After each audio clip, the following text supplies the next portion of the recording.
Hello sa'yo katusok. Kamusta ka naman dyan? Sa ating pang 22 vlog, meron tayong 10 kangkong health benefits and the recipes. Ayun.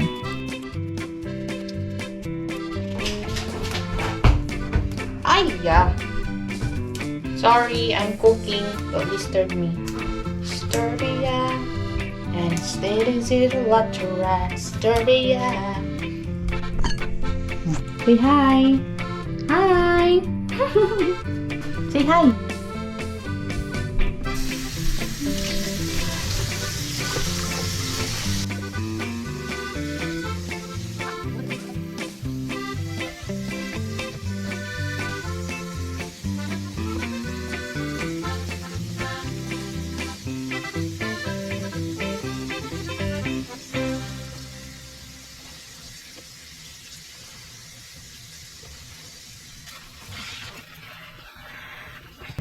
Ito yung mga tangkay.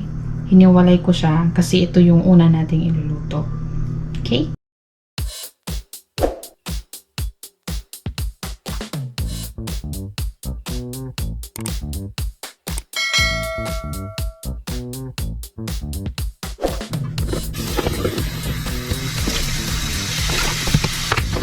So, ito na yung dahon na pinitas-pitas natin. Tapos, ito na yung tangkay. At meron din tayong ihalo na ito, yung packaging niya. Tinanggal ko na eh. So, spice bean curd. Ayan. Ay, bongga. Mataas ang kanyang iron. Ay, blurred. Basta yun. Mataas ang kanyang iron. So, na-chop ko na siya mga katusok. Ayan na siya ngayon. Ayan. Masustansya to.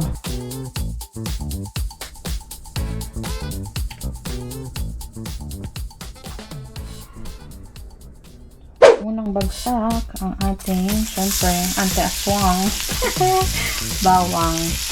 Yan. Bean curd. Tadang!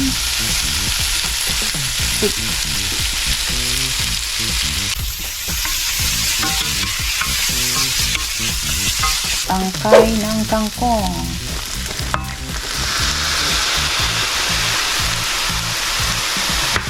Tangkalin. Nalagyan ko na siya ng tubig. Nasa sa inyo na kung gaano kadami. Para sa akin, tansya-tansya lang.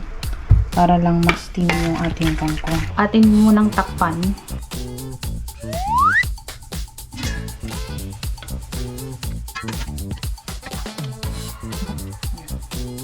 Para labasan pa rin ito is gusto ko medyo crunchy yung ating stem kangkong. Dito na yun yung tubig nyo. Para kahit pa paano, meron tayong isasabaw. Diba? Lalo na ako, mahilig ako sa sabaw. So, tingnan natin ang kalabasan nito. Baka magsinigang na to. Okay. So, pakuluin lang natin. Siguro na 3 to 5 minutes. Naman, lagyan na natin ng pampalasa. Oyster sauce. Pinabahala ko man siya kung gano'ng kadami.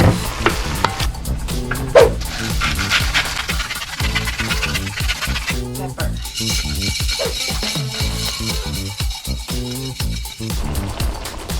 Dahil malambot na ang tangkay ng ating kangkong, pwede na natin i-drop ang ating dahon. Yan.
Here are some of the benefits of eating kangkong. First, kangkong reduces cholesterol levels. Second, prevents constipation. Third, anti-diabetic.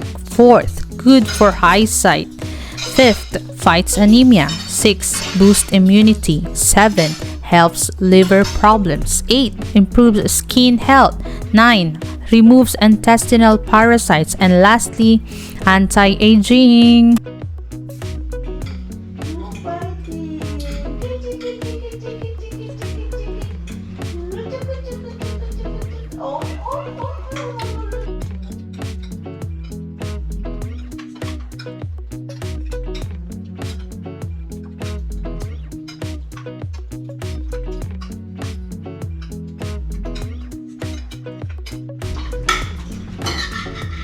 Hey, don't sit there. Go to downstairs. Ako na.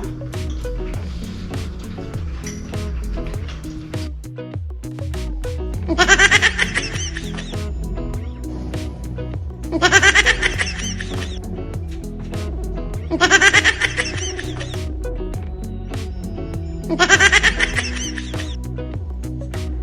ha ha!